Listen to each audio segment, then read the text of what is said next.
Bonjour à tous, donc Arnaud Cléris de la banque Rabobank. La présentation sera en deux parties. Je vais commencer par un focus sur l'économie mondiale avec un peu plus de détails sur la zone euro, les États-Unis et un petit mot sur la Chine.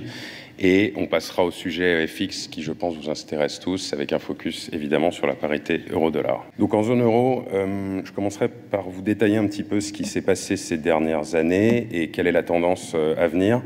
Donc, comme ça a été dit précédemment par Michael, les dernières années ont été l'occasion pour les banques centrales de prendre une importance croissante par le biais d'injections de liquidités toujours plus importantes. Alors, je ne vais pas détailler les petits tableaux du haut, mais le premier en haut à gauche, c'est ce qu'on appelle un TLTRO, donc c'est Targeted Long Term Refinancing Operation. Donc, en fait, ce sont des injections de liquidités qui ont été faites au fur et à mesure que les crises se succédaient à partir des années 2012, avec l'idée, en fait, de pouvoir pallier au ralentissement économique en permettant aux banques de prêter davantage au circuit de l'économie réelle, que ce soit les entreprises ou les particuliers. Donc ça a été fait de façon de plus en plus importante avec des numéros 1, 2 et 3 de ces différents programmes pour toujours essayer de pallier les réductions d'investissement et les baisses de consommation des ménages. Sur le deuxième graphique, très rapidement, la BCE s'emploie aussi à limiter les coûts d'emprunt des différents États en achetant de la dette sur le marché, donc pour artificiellement baisser le coût de l'emprunt, que ce soit de l'Allemagne, de la France. On va dire que ça visait plutôt les pays du sud de l'Europe, nos voisins italiens, espagnols, portugais et grecs à l'époque, donc en leur permettant de pouvoir émettre de la dette sur des marchés à des taux qui ne soient pas forcément prohibitifs. Pour rappel, on était monté jusqu'à des 6-7% pour l'Irlande, des 6-7% annuels de coût de la dette pour des pays comme l'Espagne ou l'Italie. Et donc, là, par ces interventions, la BCE a réussi à artificiellement baisser ses coûts d'emprunt. Ce qui se passe un petit peu aujourd'hui à la BCE, c'est que la thématique, c'est de dire, certes, il y a de l'inflation, mais elle demeure temporaire. Donc pour le moment, il n'y a pas de changement de fusil d'épaule de la part de Christine Lagarde. Alors on peut opposer à ça, et c'est vrai qu'on le voit dans divers hausses de coûts, que ce soit sur l'énergie, sur le gaz et sur les autres matières premières, j'y reviendrai un petit peu. Mais pour le moment, la BCE, qui considère l'inflation en excluant l'énergie et un certain nombre de choses, ne considère pas qu'il faille resserrer la politique monétaire actuellement menée. Et donc, pour le moment, il y a ce qu'on considère, nous, être une sorte de temporisation en attendant de voir, et en attendant de voir un petit peu ce que vont faire les États-Unis notamment. Donc, on va dire que la fin d'année devrait être relativement peu surprenante de la part de Francfort, même si, encore une fois, l'agenda reste dicté par ce qui est fait aux États-Unis. Et on a vu assez peu de périodes où il y avait une vraie divergence entre les banques centrales européennes et américaines depuis la création de l'euro. Très rapidement, le coût de l'argent aujourd'hui demeure extrêmement faible, voire négatif. Donc, pour vous donner une illustration, les liquidités excédentaires des banques, aujourd'hui, elles sont placées à moins 0,50% auprès de la BCE. Donc, chaque fois qu'une banque a trop de dépôts par rapport à ses sorties de cash, elle le place en overnight, donc quotidiennement à la BCE, et ça lui coûte un taux annuel de moins 0,50%. Donc, aujourd'hui, détenir de l'argent coûte de l'argent. Ce n'est pas encore facturé aux particuliers, mais il y a certains pays où ça commence à être le cas, le Danemark notamment. On espère que certaines banques régionales allemandes, on espère que ça n'arrivera pas en France, mais ça reste un problème conséquent. Si l'argent ne coûte pas cher, en revanche, ce qu'on a remarqué ces dernières années en zone euro, c'est que se protéger contre une hausse de taux est de plus en plus cher. Les marchés ont tendance à anticiper évidemment ce qui va se passer par la suite, et on remarque que voilà, pour se protéger d'une hausse du coût de l'argent qui est, je le rappelle, prêté, échangé à taux variable sur les marchés, pour se protéger contre une hausse de ce taux variable, les taux de swap qui permettent de fixer le taux pour le futur pour une période donnée augmentent. Donc, grosso modo, ce qu'on en retient, je vais m'éloigner un petit peu, ce qu'on en retient, c'est que le futur est vraisemblablement un argent moins cher. Donc ça, c'est toujours pour la zone euro. Un petit mot de ce qui s'est passé quand même dans cette année 2020. Donc là, vous avez la variation annuelle du PIB en zone euro depuis les années 2000, depuis 2000 même. Donc on voit évidemment une contraction historique qui a eu lieu en 2020. Et beaucoup plus significatif que la crise en 2008. On se rappelle tous que 2008 avait été extrêmement violent. Alors la crise était certes partie d'outre-Atlantique, mais elle s'était rapidement diffusée de notre côté de l'Atlantique justement. Et elle avait eu ensuite un impact désastreux sur un certain nombre de pays européens et les pays du Sud notamment. On se rappelle de l'épisode grec qui avait nécessité l'intervention et le sauvetage de l'économie grecque par la BCE et le soutien d'un certain nombre de pays, Allemagne en tête. Donc un impact encore plus désastreux dans cette crise du Covid. Pourquoi plus désastreux? On verra après que ça n'a pas été forcément le cas partout. On peut citer peut-être la désorganisation qui a suivi l'irruption du Covid en Europe avec ce qu'on peut qualifier un petit peu d'égoïsme national qui est remonté un peu à la surface et avec des réponses un peu désordonnées de la part d'un côté de l'Italie, de la France, de l'Espagne. Je m'éloigne aussi. De l'Espagne d'un côté, et puis des pays du Nord peut-être un petit peu moins, on va dire, sévères en termes de restrictions. Étant basé aux Pays-Bas, je peux le confirmer. Donc c'est peut-être cette disparité de réponse et ce manque de coordination qui a coûté cher à la zone euro. Et donc effectivement, voilà, avec un impact sur le PIB qui a été assez important. La France ayant été malheureusement l'un des pays les plus touchés. Je voudrais aussi revenir sur le rôle croissant pris par les banques centrales.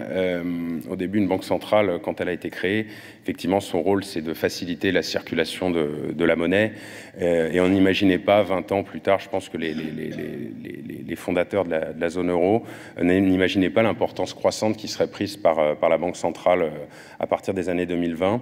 Donc vous voyez que le bilan de 1000 milliards d'euros au début des années 2000 a été multiplié par 8 à horizon 2021 avec une accélération, on va dire, plus qu'exponentielle à partir de la crise du Covid. Donc ce qu'on a remarqué, c'est que autant la crise de 2008 avait vu les États monter en puissance et pallier les errances de certains secteurs financiers pour ne pas le citer, et ce qui s'est passé à partir pour cette crise, et certes un peu avant, mais ça s'est vraiment vérifié avec cette crise, c'est que les États aujourd'hui, avec les taux d'endettement qu'on peut voir, je pense à la France, qui est endettée à hauteur de 120% de son PIB, c'est aujourd'hui les banques centrales qui doivent prendre le relais ultime et, on va dire, faire tout ce qu'elles peuvent pour aider les États à ne pas chanceler, comme on a pu le voir pendant la crise de 2008. C'est vraiment le traumatisme, je pense, des banquiers centraux et l'erreur qu'ils ont voulu éviter de répéter lorsque le Covid est intervenu. Autant il y avait eu des tergiversations en 2008, autant cette fois-ci la réaction des diverses banques centrales et de la Banque centrale européenne en premier lieu pour ce qui nous concerne a été rapide et efficace. Après, à quel prix ?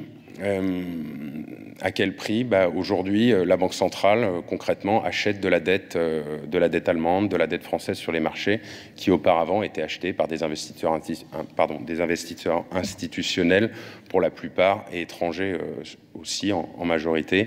Mais aujourd'hui, la Banque centrale européenne a pris une importance croissante sur ces marchés, et ce qui fait que ces actifs qu'elle achète, elle les met à son bilan. Donc quelles conséquences tout ça aura? Comme c'est une première et dans des proportions, on va dire, inédites, c'est très difficile aujourd'hui de donner un avis, mais on imagine qu'à un moment, ça ressurgira d'une façon ou d'une autre. Plein de théories se développent jusqu'à des plus extrêmes et vraisemblablement peu probables qu'on appelle d'un haircut de dette, très concrètement, c'est de dire on doit 100, on doit plus que 70 ou 50. On imagine les impacts désastreux que ça aurait sur les marchés, surtout venant d'économies comme l'Allemagne ou la France, mais c'est vraisemblablement pas ce qui va se passer, mais en tout cas, voilà, c'est extrêmement difficile à ce stade de pouvoir donner une opinion pour la suite des événements. Un petit mot des indices actions pour donner une vision d'où en sont ces marchés actuellement. En Europe, la situation est un peu différente des États-Unis.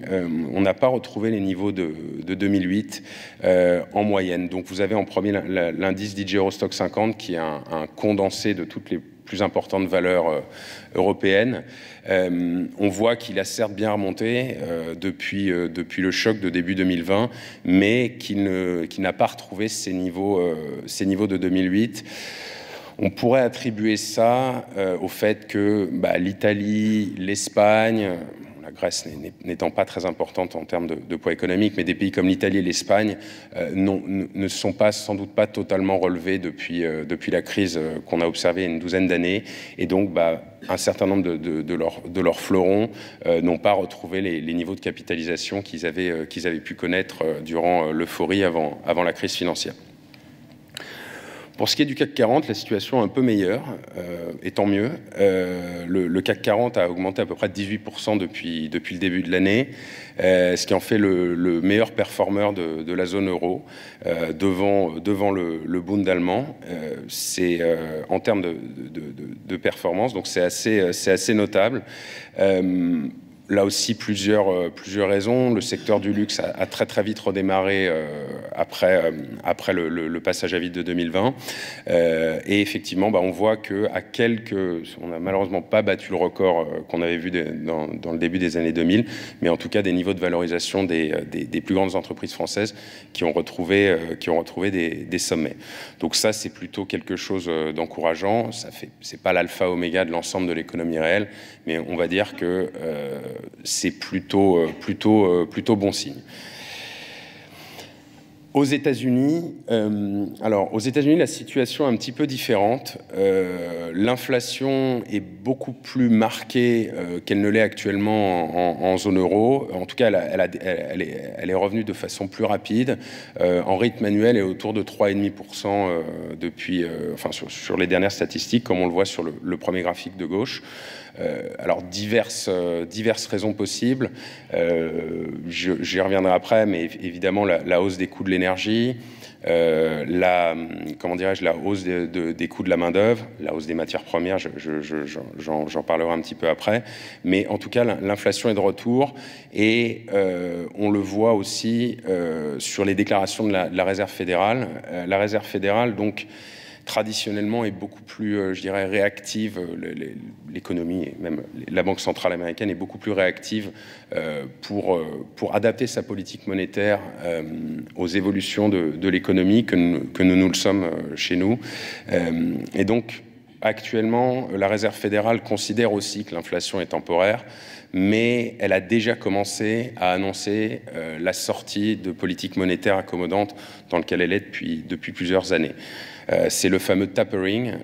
Donc, ce qui va se passer, c'est que dans un premier temps, la Réserve fédérale achète aussi des actifs sur les marchés, des bons du Trésor américain, et pas seulement, également des obligations d'entreprise. Ce qui va se passer, c'est qu'à partir de novembre, l'annonce va être faite.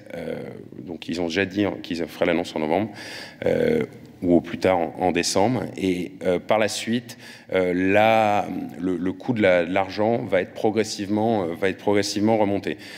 Donc, Rabobank anticipe 2 hausses de 25 BP chacune, de 25 points de base chacune en 2023. Pourquoi pas avec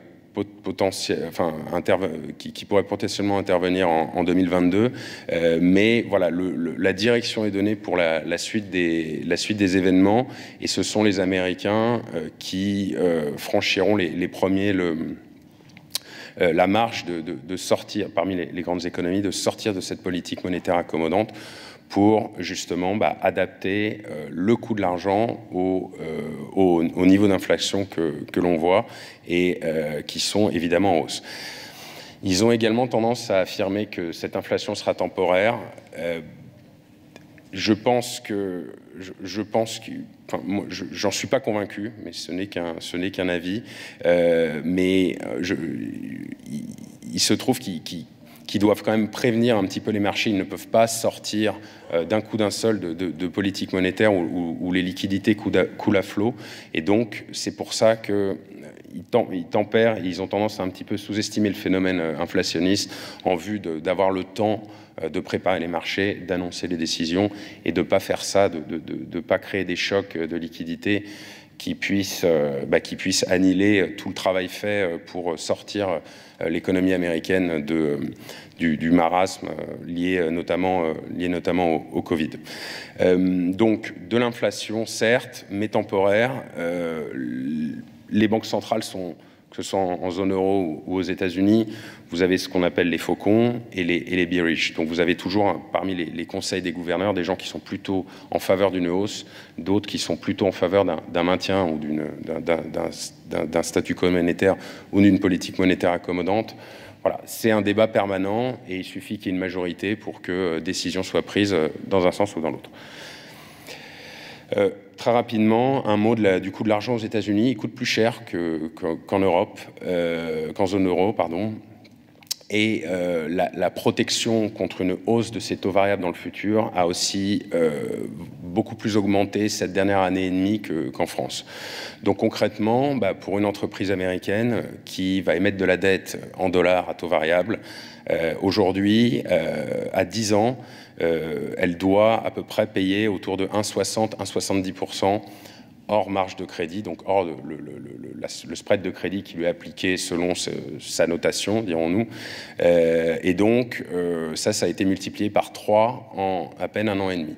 Donc, le règne de l'argent pas cher, on peut dire qu'il est officiellement terminé pour les entreprises. Et vraisemblablement, on ne s'attend pas à une progression du même ordre pour l'année et demie à venir, mais en tout cas, pas de retour dans les points bas historiques qu'on a pu voir durant la crise, assez paradoxalement, parce qu'il y a eu beaucoup de liquidités qui sont arrivées d'un coup d'un seul. Donc c'est pour ça que les coûts ont été pressurés à la baisse. Un petit mot du PIB américain. Alors, il a été évidemment impacté par la crise du Covid, mais dans de façon presque similaire par rapport à ce qu'on avait vu pendant la crise de 2008-2009.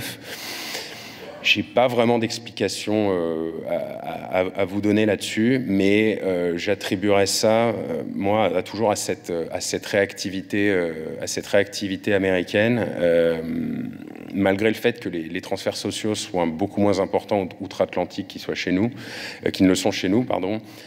Ils ont mieux résisté et vraisemblablement le rebond de la croissance sera un petit peu plus important du côté de Washington que du côté de Paris ou de Francfort. Mais en tout cas, voilà, ils ont pris aussi un choc, mais un petit peu moins fort que chez nous en zone euro. Là où c'est un peu plus notable, c'est au niveau des indices actions américains. Pour rappel, la période précédente mandature, donc sous la présidence Trump, a été fantastique pour les détenteurs d'actions aux États-Unis. Si je prends l'indice S&P, il a été quasiment multiplié par 2 avant la crise du Covid. Le Nasdaq, c'est encore mieux.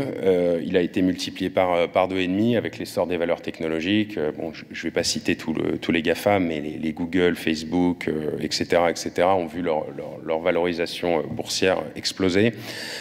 Donc ça a été évidemment mis à mal par la crise du Covid, puisque la baisse a été quand même violente, là aussi, pour toutes les valeurs, même si les valeurs disons, technologiques, de par l'importance qu'elles ont pris. Je vais citer un Zoom qui a vu son utilisation croître, les réseaux sociaux, etc. pendant cette crise. Bon, évidemment, ça leur a coûté, mais beaucoup moins que certains acteurs de l'économie réelle, pour ne citer que les compagnies aériennes qui étaient quasiment à l'arrêt et dont la capitalisation boursière s'est réduite comme peau de chagrin. Le rebond a été massif aux États-Unis. La prise de pouvoir de Joe Biden n'a pas du tout arrêté cette tendance. Elle l'a même bien maintenue. Donc on a touché des niveaux de valorisation historiques au mois de septembre. Et ce qu'on voit un petit peu, c'est ce qui est marqué, c'est qu'il y a des signes d'essoufflement. On a tendance, évidemment, les arbres ne montent pas au ciel, donc à un moment, il faut aussi que ça s'arrête. Et effectivement, les opérateurs se demandent aussi à un moment si les prix sont justifiés. Et par rapport à ce que je disais avant, c'est aussi le fait que l'argent devrait être beaucoup mieux rémunéré dans le futur grâce à la hausse des taux.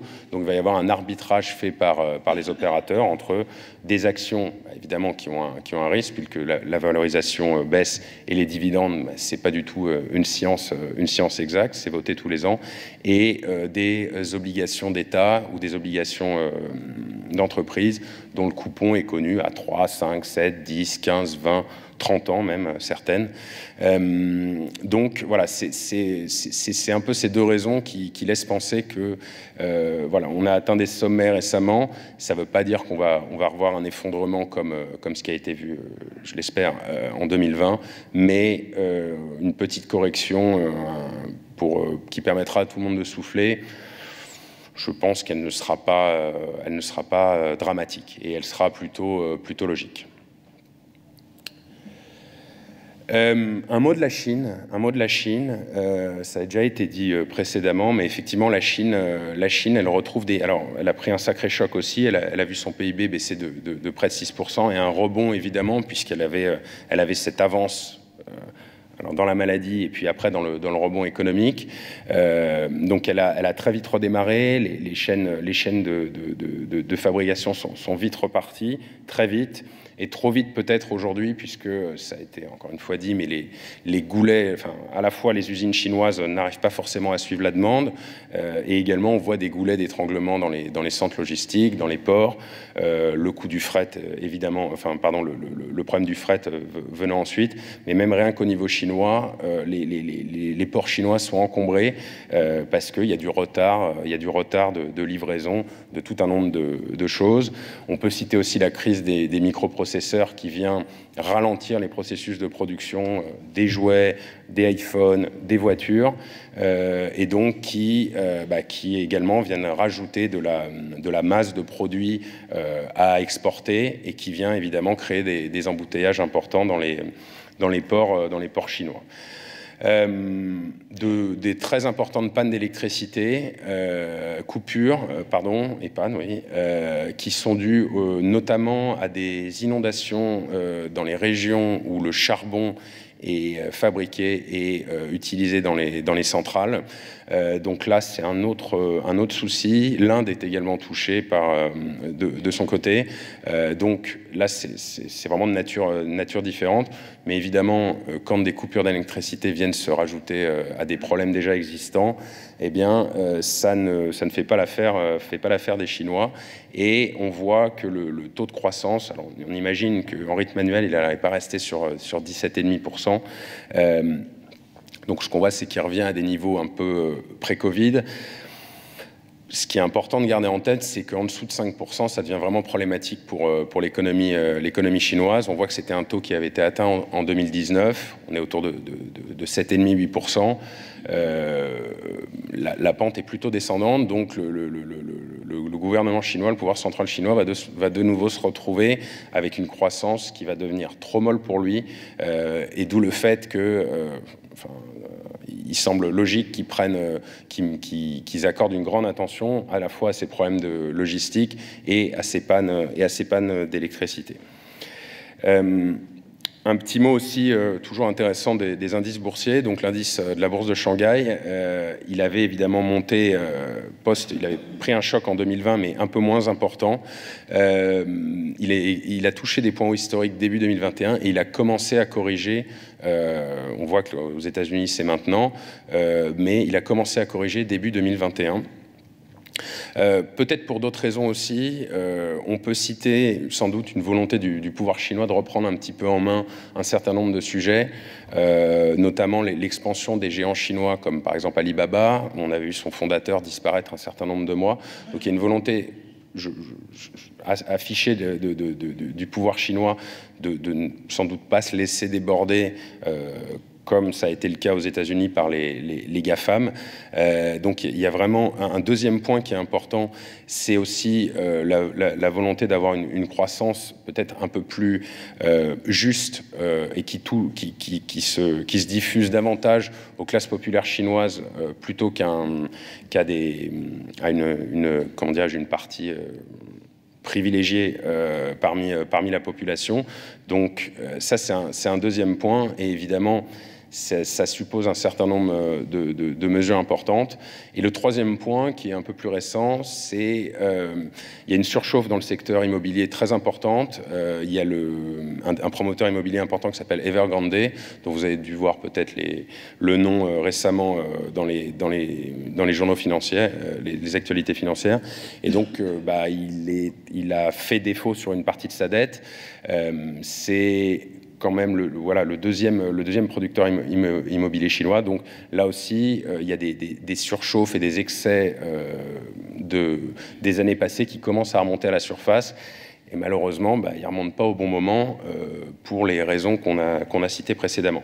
Donc la Chine, certes, c'est toujours un moteur de l'économie mondiale, mais ça ne va pas être aussi, je pense, important dans les années à venir que ça ne pu l'être par le passé, où, voilà, effectivement, on comptait tous sur la Chine pour alimenter la croissance mondiale.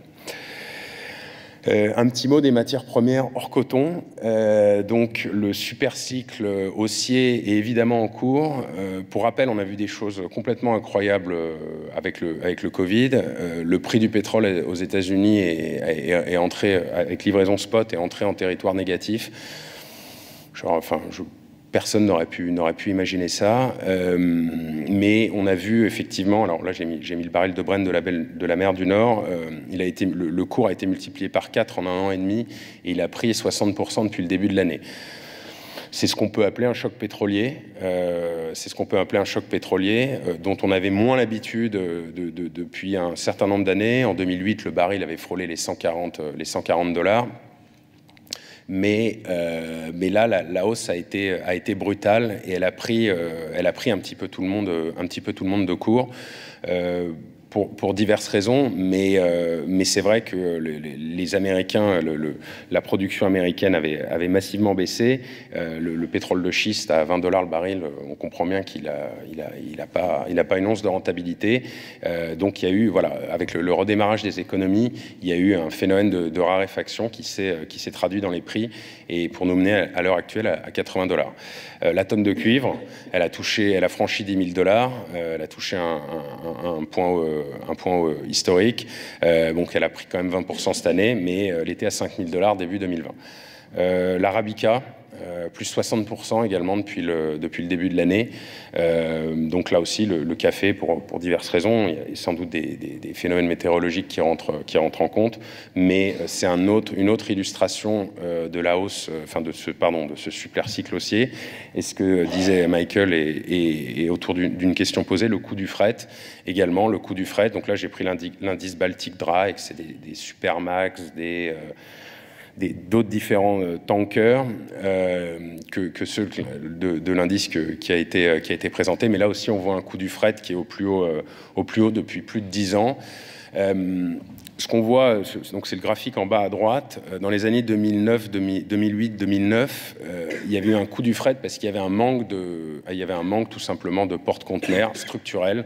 Et il y avait eu un rattrapage qui avait été fait à partir des années 2010, qui avait, au-delà de la crise, entraîné cette baisse du coût du fret. Il y avait des grosses mises en chantier en Corée du Sud, en Chine notamment.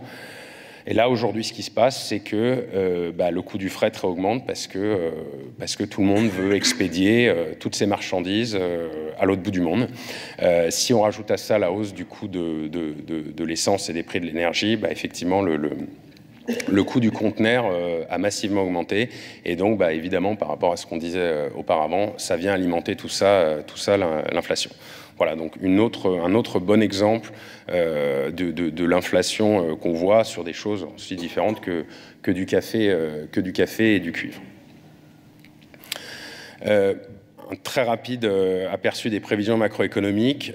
Donc, ce qu'on voit, et c'est ce que disait Michael également, c'est qu'après 2022, on voit que la croissance, les taux de croissance devraient marquer un début d'essoufflement. Le rattrapage en 2021 sera fait. Donc, certes, c'est des taux de croissance, 5% en zone euro.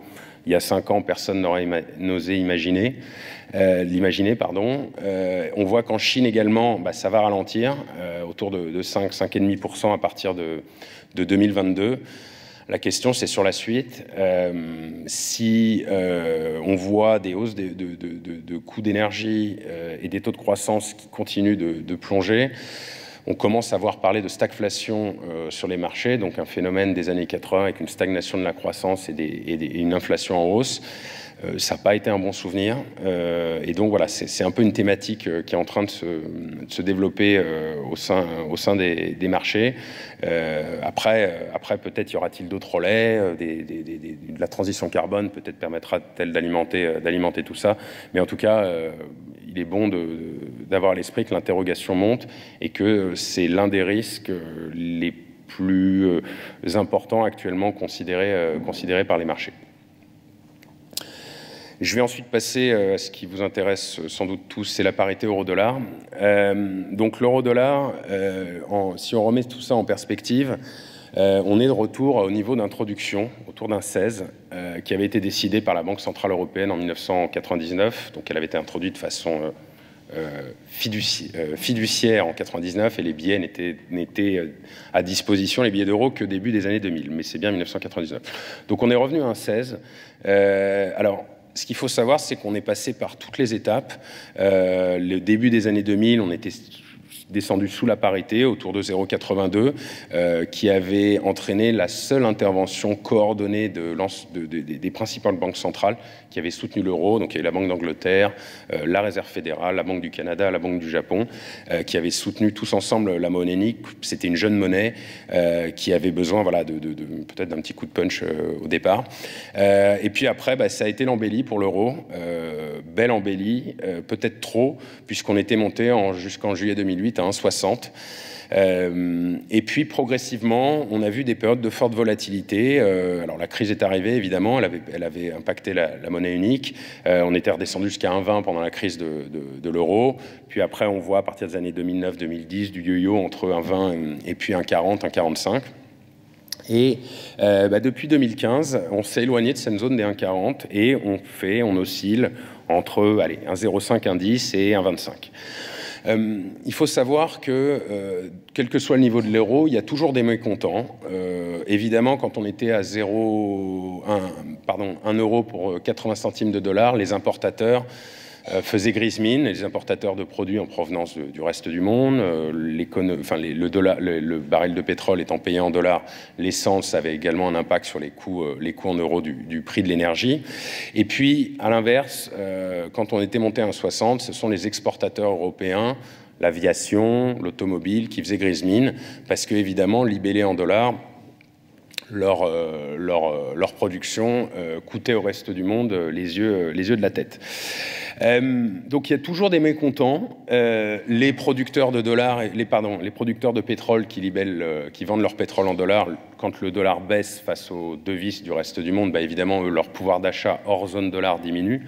Donc c'est vrai qu'ils importent pas mal des États-Unis, mais pas que. Donc il y a toujours des sources de mécontentement. Même en France, on a eu tendance à dire que c'était la faute de l'euro si on n'exportait pas.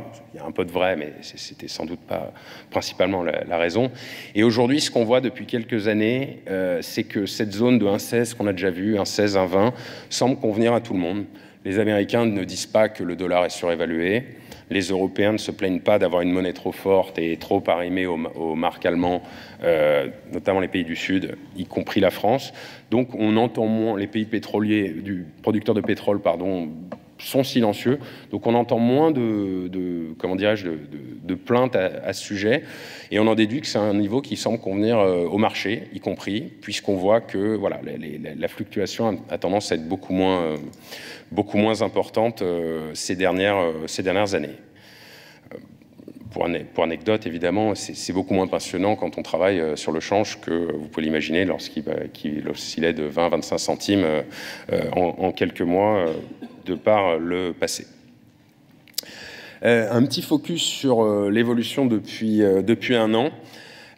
Donc on voit ce qui s'est passé au début de la crise, c'est qu'il y a eu un peu tout. Il est monté à 1,15 à partir de fin février, début mars. Et par la suite, ça a été un retournement de marché de massif qui nous a ramené pas loin des 1,06, 1,07. Ça a rappelé de mauvais souvenirs. Il y avait eu des craintes à ce moment-là de se dire est-ce qu'il va toucher la parité ou non. C'est un débat qui avait déjà eu lieu en 2015 lorsqu'il avait frôlé la parité. Il avait touché 1,05.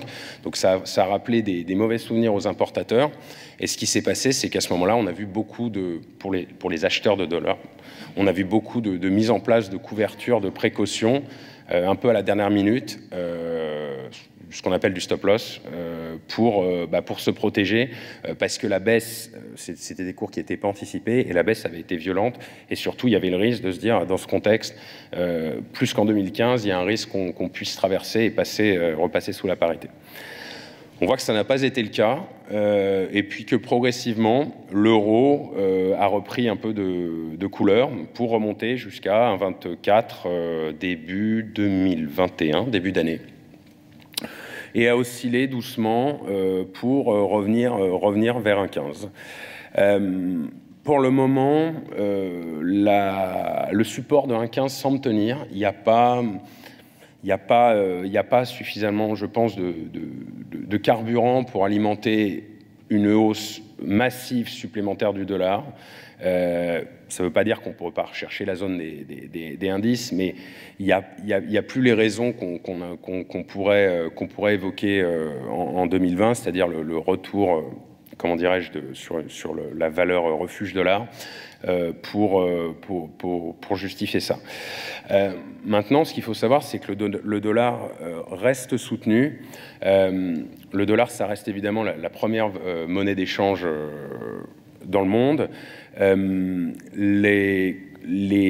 Comment dirais-je, la dette libellée en dollars, mais détenue par le reste, enfin due par le reste du monde, elle atteint 7 000 milliards de dollars. C'est multiplié par 2, je crois, en 10 ans. Malgré les tentatives de l'euro, de la Chine et même de la Russie dans une moindre mesure, le dollar n'a pas été remplacé. Il n'y a pas de baril de pétrole coté en yuan ou en rouble. Il y a bien des tentatives de commerce bilatéral et de facturation bilatérale en devise locale entre, par exemple, la Chine et la Russie, mais ça reste marginal, et que ce soit la matière première, le coton, le cuivre, l'arabica, le pétrole, les avions fabriqués par Airbus, tout reste libellé en dollars. Donc ça, évidemment, c'est aussi de nature à soutenir le billet vert dans ces périodes un peu hésitantes. Un dernier point également, c'est que le dollar, c'est une valeur refuge, et que pour un certain nombre d'intervenants de marché, même de banques centrales, il est de bonne loi de détenir de l'or et du dollar en priorité. L'euro, c'est bien gentil, mais ça n'a pas encore l'attrait que peut avoir le billet vert dans ces conditions-là. Donc voilà, tout ça soutient le dollar. Et peut-être un dernier mot sur les pays émergents qui connaissent des turbulences. Donc on a parlé de la Chine, on peut parler aussi du Brésil, on peut parler de l'Afrique du Sud. Donc comment dirais-je, les turbulences que vivent ces pays sont de nature à pousser les opérateurs à solder leurs actifs libellés dans ces devises, que ce soit des investissements, des actions, des obligations, et à revenir vers quelque chose qui est considéré comme de la gestion de bon père de famille, c'est-à-dire le billet vert. Ça, un petit mot du dollar index. Donc le dollar index, c'est un index qui est composé à 60% d'euros. Il y a 15% à peu près de livres, du yen, du dollar canadien, de la SEC, de la couronne suédoise, pardon, et du franc suisse. Donc évidemment, l'évolution de cet indice est majoritairement influencée par l'euro, mais pas que, mais ça donne une bonne image de la situation du dollar, voilà, par rapport aux principales devises. Donc évidemment, en 2008, donc c'est les points bas 2008-2009, c'est lorsque l'euro-dollar était à 1,60 et que le dollar avait perdu de sa superbe face à un certain nombre de devises. Là, on voit qu'il revient à peu près à son niveau médian de 95, pardonnez-moi. Donc il n'est ni sous-évalué, j'aurais tendance à dire, ni surévalué. Voilà, c'est ce qui leur sort. Mais après, ça dépend de quel point de vue on peut se placer. On se place. Alors, le marché d'échange reste un marché de gré à gré. Donc, c'est-à-dire que les achats et les ventes de devises se font de gré à gré et non sur des marchés organisés, tels des bourses d'échange. Cependant, il y a tout de même un petit marché futur aux États-Unis qui donne un petit peu une tendance qui permet de voir où se placent les spéculateurs, même si j'aime pas forcément ce mot.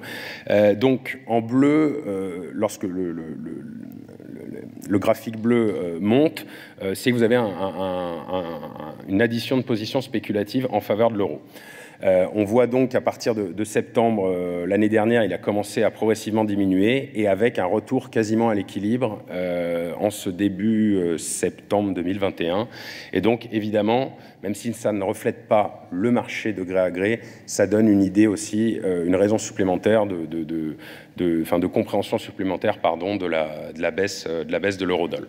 On imagine que si ça repart en territoire négatif et que les marchés se mettent à être plutôt short euro, ben, ça poussera encore l'euro, ça permettrait peut-être à l'euro-dollar de baisser sous 1,15.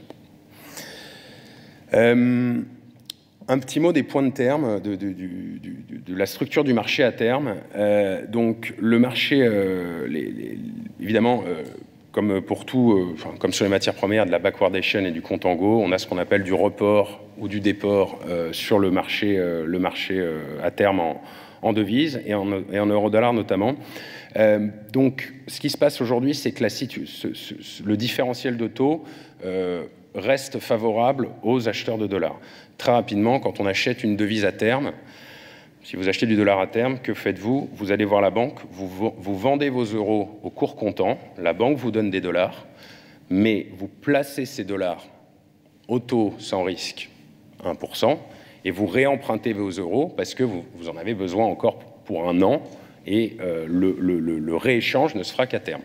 Donc si on place du dollar à des taux meilleurs que l'euro qu'on emprunte, à terme, on doit avoir un cours qui est plus favorable. C'est ce qui se retranscrit dans ce qu'on appelle les points de swap et qui donne, voilà, c'est le marché, donc ce n'est pas les banques qui décident de cette courbe, c'est vraiment la structure des marchés monétaires. Aujourd'hui, un acheteur dollar, peu ou prou, à terme, il gagne à peu près 0,90% sur son cours.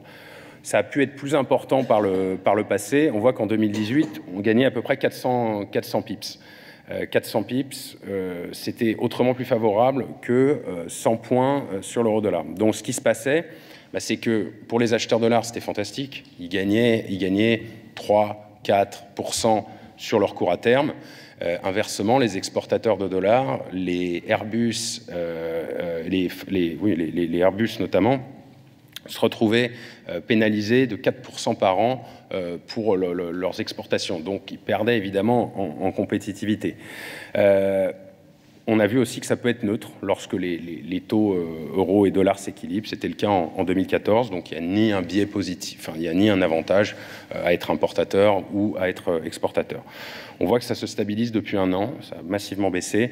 Mais en tout cas, voilà, il y a une légère prime pour les acheteurs de dollars à échéance sur l'ensemble de la courbe. Mais là, j'ai pris l'exemple du 1 an. Je terminerai par la volatilité de l'euro-dollar à 1 an. Donc, comme on le voit, elle baisse beaucoup. On le ressent, nous, en tant que spécialiste du change. C'est beaucoup moins passionnant que ça a pu l'être par le passé, et évidemment beaucoup moins actif. La volatilité, elle a atteint jusqu'à 20% dans les années 2008-2009, donc à l'époque où l'euro-dollar fluctuait énormément. Et puis elle s'est progressivement affaissée. Alors on a eu un petit sursaut début 2021, puisque la parité s'est remise à pas mal fluctuer. Et puis là, comme vous le voyez, on retrouve des niveaux extrêmement bas. Alors, si pour le vendeur change, c'est extrêmement ennuyeux, pour les acteurs de l'économie réelle, je dirais que c'est un vrai avantage, parce que ça a pu créer beaucoup de préoccupations par le passé, de savoir où allait être l'euro-dollar à un an. Lorsqu'il vous jette 10-15 centimes en une année, ça crée beaucoup de maux de tête. Donc, c'est quelque chose que nous, on sent, qu'on ressent chez nos clients. Ça a été un sujet un peu moins important, ça le demeure, mais un peu moins important, l'anticipation des parités de change, notamment de l'euro-dollar, qui est l'une des la plus traitée. Mais voilà, ce qu'on voit aussi également, c'est qu'on peut tout à fait revivre des épisodes de volatilité extrême, et qui, si l'évolution de la parité est contre vous, peuvent s'avérer très, très douloureux. Quelques prévisions. Donc l'euro-dollar, ça ce sont les prévisions de Rabobank, mais le marché à peu près, le consensus est à peu près dans la même ligne. Voilà, donc un 15, un 16 à horizon 6-12 mois. Donc ça fait pas beaucoup de mouvements par rapport à l'heure actuelle. Je dirais que plus personnellement, voilà, je ne nous vois pas refranchir les indices à la baisse, et le temps que ça se calme un petit peu, ce qu'on disait du côté émergent et que la crise passe, le dollar devrait rester soutenu. Donc voilà, la zone des 1,15-1,20 demeurera privilégiée, mais avec de possibles dépassements par le haut et puis par le bas. Et voilà. Merci.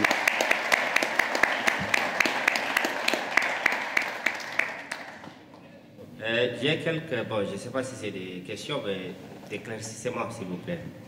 C'est vrai qu'on a toujours eu des notions basiques d'économie monétaire.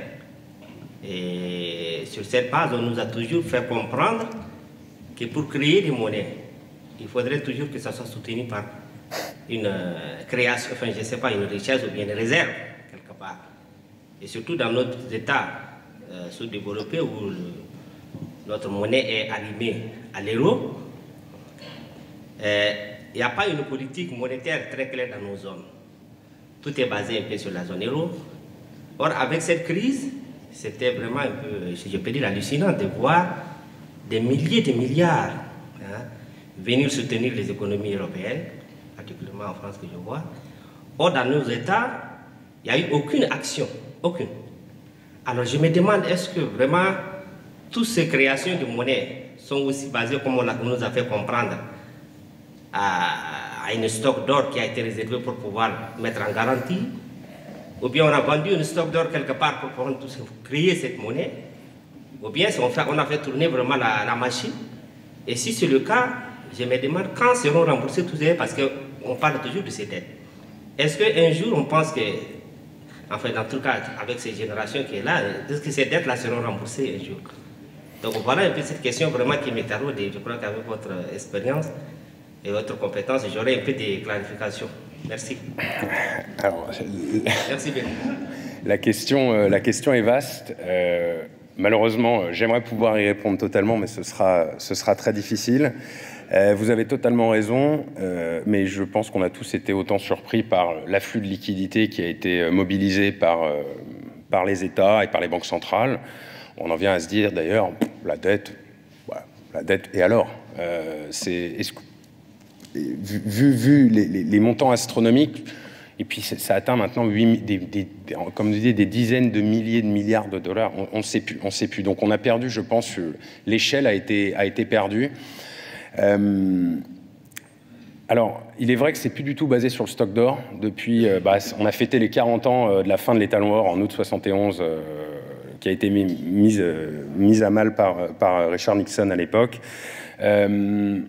Il semble que certaines voix plaident pour un retour à cette discipline de l'État noir.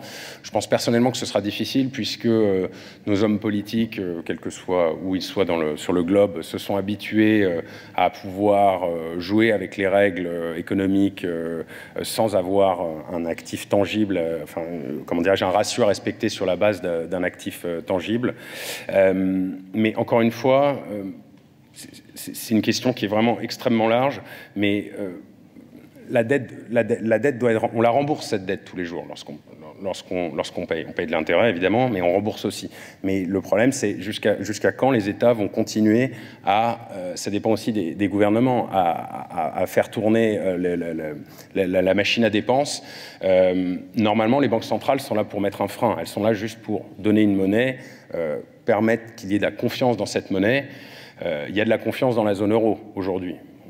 On imagine que la présence de l'Allemagne et de la machine à exporter allemande y est pour beaucoup. Je ne suis pas sûr que l'euro, sans l'Allemagne, aura évidemment la même puissance face au dollar. Donc ça reste une question principalement de confiance pour moi. Mais il est évident qu'à un moment, moi je le vois comme ça, en 2008 c'était les États, là ça a été les banques centrales. En 2010, il y a eu en zone euro la Banque centrale qui a commencé à monter en puissance. Là, ça a été totalement les banques centrales qui ont permis aux États de lâcher la machine à dépenses. Mais après, il ne reste plus rien. C'est le ciel. Donc, s'il y a encore de la liquidité ailleurs, on sera ravis de la prendre. Mais je pense qu'à un moment, on a atteint la limite où on reverra des périodes d'hyperinflation. D'hyperinflation, 5, 10... L'économie mondiale a bien vécu avant avec des taux d'inflation élevés. Il y a eu du progrès qui a été effectué, donc je ne vois pas pourquoi ce ne serait pas possible par le passé. Mais ça supposera une sortie de modèle, de nos modèles. Vous avez l'autre côté, le modèle japonais. Modèle japonais, ils font 3% de croissance, 2%, ils sont endettés à 220 ou 230% du PIB. Mais il y a une petite différence notoire avec les Japonais, c'est que la dette japonaise, elle est détenue par les Japonais. Et les Japonais, on l'a vu en Asie, on a vu pendant la crise coréenne en 98-99, les gens allaient jusqu'à donner leur or au pays pour pouvoir redresser la tête. Donc, si les Japonais doivent faire un haircut eux-mêmes, se dire « moi j'ai prêté 100 à mon État et j'en récupérais que 70 », j'ai tendance à penser qu'ils le feront peut-être plus facilement qu'en Europe ou aux États-Unis. Donc il y a des situations différentes, mais ça reste un problème, franchement. Ça met à mal, vous avez raison, toute la théorie économique. Moi, ça et les cours du pétrole négatifs, très honnêtement, ça va à l'encontre de tout ce qu'on nous a appris. Donc ça suppose de sortir des schémas de pensée, mais de nos schémas de pensée. Mais pour aller vers quoi, c'est un petit peu plus compliqué de vous le dire. Merci. Ah pardon, excusez-moi. Merci pour la présentation, cet éclairage très éclairant. Sur ce qu'on vient de dire et par rapport à ça, quand on change des schémas de pensée, quid des crypto-monnaies? Vous ne faites pas de prévision sur le taux du Bitcoin? Alors non. Pour ne rien vous cacher, j'avais trouvé ça intéressant il y a de ça longtemps, et j'avais dit en 2014 à mes précédents employeurs, je préférais être payé en bitcoin qu'en dollars. Ils l'ont pas fait, tant pis pour moi. Mais non, le bitcoin, il prend évidemment une importance croissante, même au sein de Rabobank, on commence à élaborer autour, à voir. Vous avez des banques qui ont évidemment pris une avance plus importante que d'autres. Ça va sans doute devenir quelque chose qui rentrera dans les mœurs avec plus ou moins de rapidité selon les secteurs. Mais c'est vrai que c'est un marché qui est tellement aujourd'hui opaque, qui est détenu par un petit nombre d'intervenants, ce qu'on appelle des baleines. Vous avez peut-être 50 ou 100 intervenants de marché qui détiennent deux tiers du stock de Bitcoin. Donc à ce moment-là, vous avez beau faire toutes les prévisions que vous voulez, s'il y a une de ces baleines qui vient et qui décide d'acheter ou de vendre son stock, il n'y a absolument aucune manière de l'anticiper. Mais vous avez raison de dire que ça va prendre une importance croissante et on imagine qu'un jour, au-delà de la technologie de la blockchain elle-même et du Bitcoin, on pourra coter du Bitcoin dollar, nous en banque, pour des paiements liés à l'économie réelle. Maintenant, de l'autre côté, la Chine a interdit les cryptocurrencies récemment. L'ensemble des cryptocurrencies, pour deux raisons. Je pense que déjà, il n'y a aucun contrôle dessus. Il y a quand même un certain nombre d'activités illicites qui transitent et de paiements liés aux activités illicites qui transitent par le Bitcoin. Et d'autre part, vous avez la consommation d'énergie. C'était dans les régions du nord de la Chine. Il y avait une énergie subventionnée via le charbon. Qu'est-ce qu'ont fait les producteurs, les miners de Bitcoin? Ils sont tous venus s'installer dans cette région. Résultat, vous avez des pannes d'électricité aussi qui étaient dues non pas à des ralentissements, enfin à des problèmes de production d'électricité, mais à une surconsommation de l'industrie du Bitcoin. Donc, il y a des pour et des contre, mais effectivement, du côté des banques, voilà, oui, c'est quelque chose qu'on regarde, mais il y a quand même encore beaucoup d'inconnus autour. Et la première, c'est la traçabilité. Aujourd'hui, on doit tracer les fonds sur l'ensemble d'un paiement. Sur un Bitcoin, vous le recevez, mais vous ne savez pas d'où il vient et à qui il appartenait avant. Donc, ça pose un certain nombre de problèmes. Puisque j'ai le micro, j'abuse un peu, parce que ma vraie question, c'était, il y a généralement une corrélation inverse entre le dollar index et le prix des commodités. Quelle est votre vision par rapport à ça, et en particulier par rapport entre le dollar index et les prix du coton? Alors, sur les prix du coton, effectivement, vous avez raison. Il y a toujours, évidemment, plus le dollar baisse, plus les producteurs de matières premières vont exiger un nombre important de dollars en échange de leur production, tout simple pour maintenir leur parité de pouvoir d'achat vis-à-vis de leur pouvoir d'achat, on va dire. Après, ce qu'on voit également, c'est que vous pouvez avoir des phénomènes plus locaux. Le cuivre au Chili, si vous avez deux grèves dans les mines, vous avez une grève dans les deux principales mines du Chili, vous allez voir le cours du cuivre qui va s'envoler. Le coton, le café, vous avez des phénomènes météorologiques qui vont rentrer en compte. Sur des industries comme le charbon, le gaz, vous avez des arbitrages qui se font en fonction de ces diverses énergies. Par exemple, en Allemagne, actuellement, étant donné qu'ils ont renoncé au nucléaire et qu'il n'y avait pas de vent en Europe pendant 6 semaines, qu'est-ce qui s'est passé? Le prix du gaz naturel en Europe a explosé, voire même celui du charbon livraison Europe. Donc, vous avez raison. Traditionnellement, plus le dollar baisse, c'est normal. Le producteur de matières premières veut maintenir un revenu constant. Donc, les cours ont tendance à monter. Mais après, je pense qu'il ne faut pas sous-estimer les phénomènes locaux, quels qu'ils soient, climatiques, sociaux, structurels, pour expliquer des variations des cours des matières premières. Oui, donc merci beaucoup pour votre intervention très claire. Moi, je vais juste revenir, avant de poser ma question, vous parlez d'un manque de volatilité sur l'euro-dollar. Je conseille à vos traders de regarder un peu ce qui se passe sur le coton, parce qu'on atteint des niveaux approches de 50% de volatilité. Donc voilà, nous, on ne s'ennuie pas, on ne connaît pas ces problèmes de faible volatilité. Moi, je voulais juste revenir sur l'inflation, savoir quelles étaient les prévisions de Rabobank pour ces 12 prochains mois, parce que on l'a vu dans plusieurs interventions précédentes, les spéculateurs dans le coton sont massivement longs à des niveaux records, et tant que l'inflation ne baisse pas, on se demandait qu'est-ce qui pourrait les faire changer et partir, mais pour le moment, si l'inflation reste à ces niveaux-là, aucune raison de ne pas rester dans les matières premières, parce que c'est une protection naturelle pour eux des marchés boursiers. Donc tant que cette inflation continue, aucune raison de partir des matières premières et du coton. Donc je pense qu'en tout cas pour nous, cette question de l'inflation, elle est clé, parce que c'est ça qui déterminera un peu ce qui se passera pour les 6 à 12 prochains mois chez nous. Donc je veux vous entendre votre analyse et celle de Rabobank pour ces 6 à 12 prochains mois. Merci. Alors, merci pour votre question. Rabobank n'anticipe pas un rebond massif de l'inflation comme on n'anticipe pas un scénario, un retour d'inflation à 1,5 comme ça peut être le cas par le passé. Inflation, L'inflation statistique et l'inflation réelle, elles sont très différentes.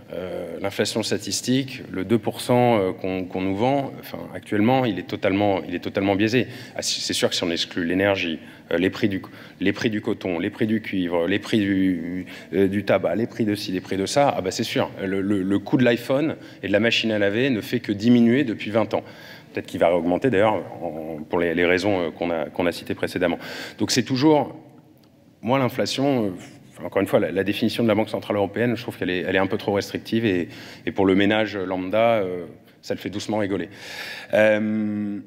Rabobank reste autour de 2,5% sur la zone euro, mais je pense que par le passé, il y avait une plus grande stabilité des prévisions et qui était vraisemblablement réalisée, en excluant un petit peu les choses dont on a parlé précédemment.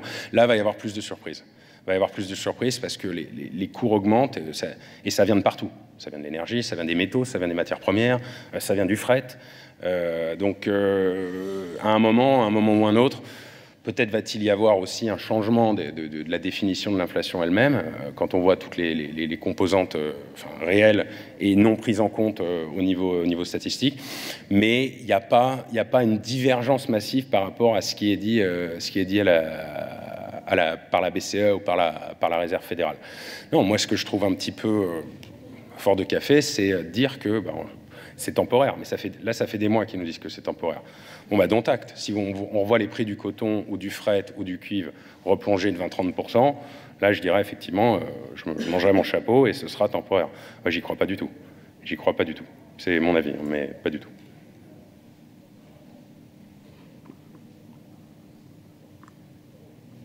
On peut prendre encore éventuellement une question avant de clôturer. On pourrait en parler encore pendant très très longtemps avec tout ce qui a trait à l'économie globale. Juste une question, peut-être que vous y avez répondu, je n'ai pas entendu, mais quelle est la politique des banques centrales à l'égard de l'or? Est-ce qu'elles en achètent? Est-ce qu'elles ont... ça pourrait donner un petit éclaircissement sur ce qu'elles voient. Tout à fait. Alors, les stocks d'or sont détenus évidemment Fort Knox en majorité aux États-Unis. Maintenant, ce qui se passe, y compris ceux de la France, ce qui se passe, c'est que vous avez un certain nombre de banques centrales qui ont décidé un petit peu de prendre ce biais de l'or pour se prémunir contre une baisse attendue, souhaitée pour certains, du dollar.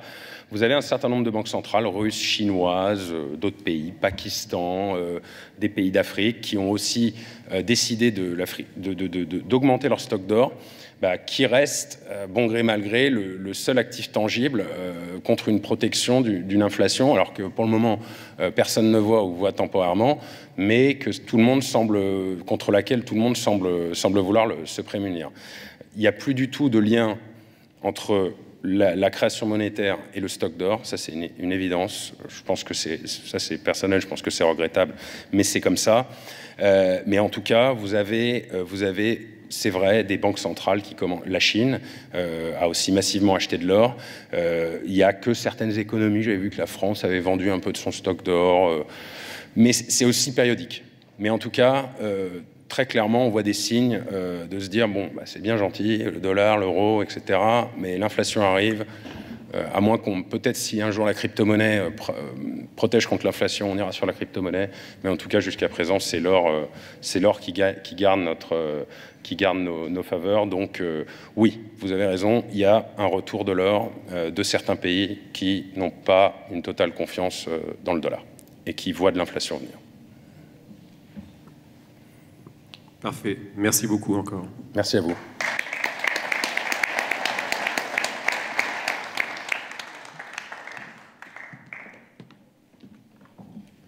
Je voudrais remercier encore une fois nos trois intervenants qui nous ont donné vraiment un topo très complet sur le coton, le textile et les marchés macroéconomiques et monétaires.